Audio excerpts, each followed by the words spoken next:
Hello everyone! Welcome back to the world of Sonaria. Today we will be discussing a topic about the top 5 most common creatures you'll find KOSing in Creatures of Sonaria. But you might be wondering, Ashes, your voice has changed! Or, Ashes, why do you sound like you're about to die or something? Trust me, I'm still Ashes. Nothing to worry about. Despite this very dead voice, I can assure you that it's still me. Okay, fine, I'm not Ashes or anyone, yada yada yada, we get it! Please, just call me Quru. Or Enzakai Simp.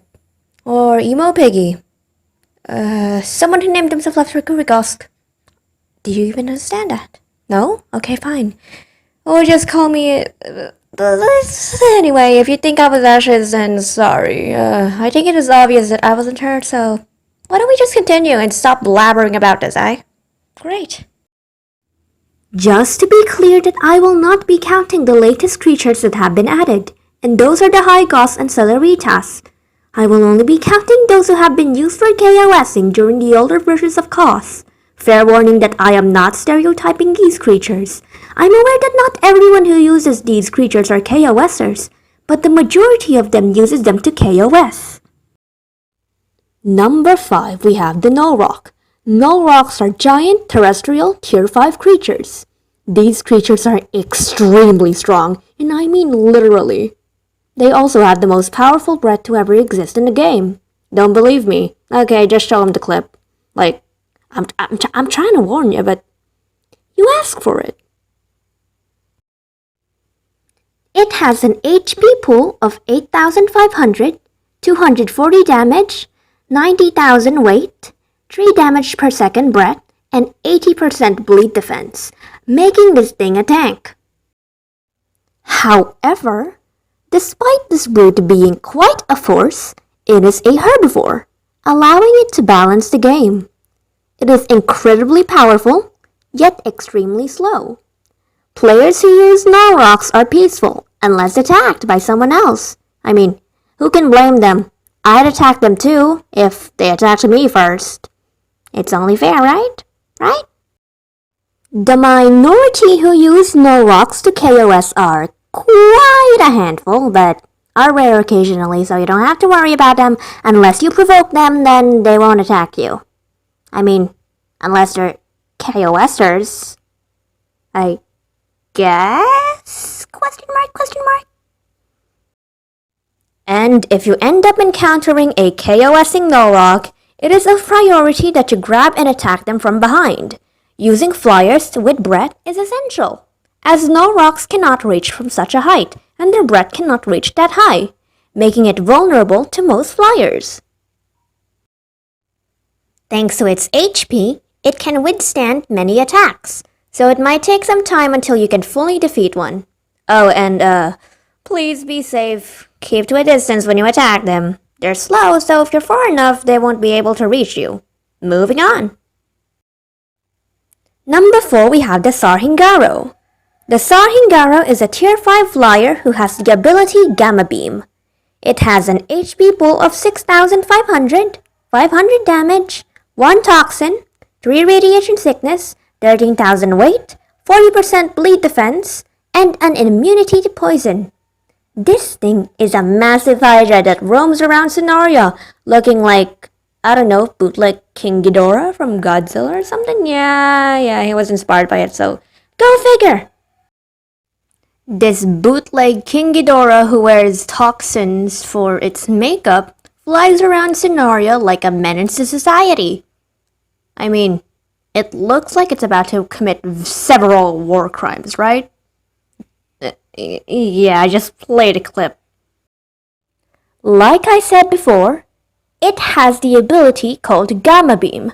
It has a charging time of 2 seconds and unleashes a powerful, long-range beam that lasts for 5 seconds. Not only that, but it also has the passive called Overseer's Judgment. What it does is when the user's health falls under 50% of its HP, it will gain its passive and will inflict radiation sickness to the attacker. The Sarhingaro is very much of a threat, especially if the user knows what it's doing. If it stays at a very far distance, uses their beam, and swoops in to bite you, then fly back to the skies and pretend like nothing ever happened. However, this thing is just like the Norrock. It is very slow on both land and air and will not win a fight against many fast-paced creatures. Anything can probably kill it by now. Unless, well, it knows what it's doing. It knows how to time its bites and breath. And, then you're dead. Get a grave, get flowers. Maybe revenge kill it. I don't know at this point, but yeah, there's a few recommendations on how you can kill it, so I'll just state a few. It is recommended that you fight these creatures with fast-paced flyers that can do bleed or breath. A great example of those are the Ares and Jotunheils, as they can inflict tons of damage whilst keeping in an agile speed. The Sarhingara has a very slow attack speed, so you won't have to worry about getting bitten for the last 2 seconds. Make sure you use this to your advantage, by the way. Moving on to our next creature. Speaking of the Jotunheil, number 3 we have the Jotunheil.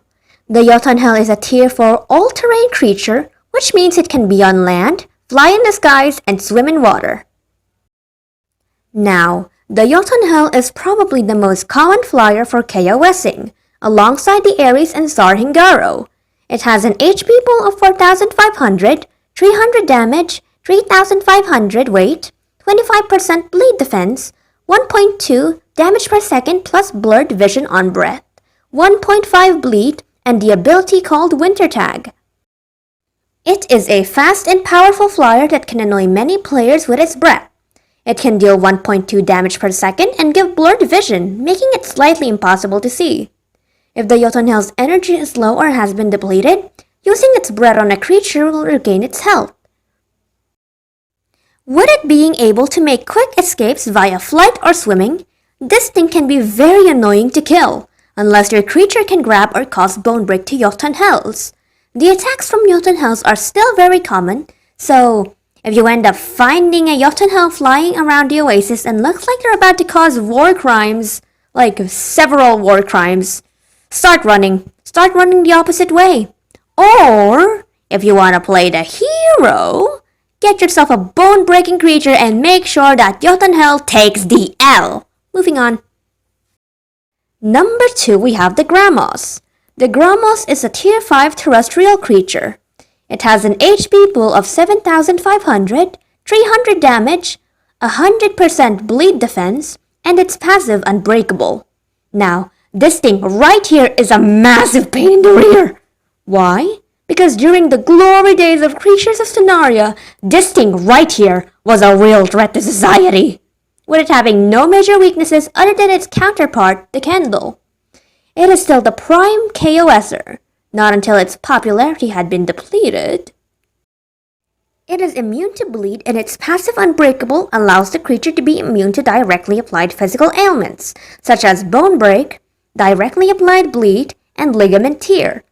Even if it's still the best KOSing creature, not many Grammoses have been used to KOS anymore, as they are now used to farm alongside the Photobores. But beware, this thing can and will beat you up. I wouldn't even advise trying to kill this thing, unless you're paired up with other Candles or you're a Grammos yourself. Now, before we move on to the top one, here are some honorable mentions. The Sonata, Gyarados, Helion Warden, Exterrarai, Ares, and Lessadach. With that being said, let's continue. Now for the moment that you've all been waiting for. The number 1 spot belongs to the Candle. Do I even have to explain why the Candle is the top one? If I do, you're probably an idiot. Just kidding. The Candle is a tier 5 semi-aquatic with an HP pool of 6,000, 600 damage, 30% bleed defense, and 30% bone break. I don't even need to explain how this thing's such a monster, do I? Like literally. Don't even lie. Don't tell me that you haven't seen a Candle who has at least attempted or has started KOSing at the Oasis. Don't get me wrong. This creature is dangerous, even if it's all by itself. A pack or two would be the end of the world. Like, even I wouldn't try to beat this thing into a pulp. How do you even defeat this thing? Get a Hygos, get a Grammos, or get a Norrock. You'll be able to defeat this thing with no sweat. Oh, you don't have them? Sucks to suck. The Oasis dies, I guess. And that concludes the video. Hope you learned something from it. Now you know the terrorists of Sonaria. This is Quru and I'm going home. Goodbye. What are you... Oi, why are you here? This is my job, not yours, mate. Get out.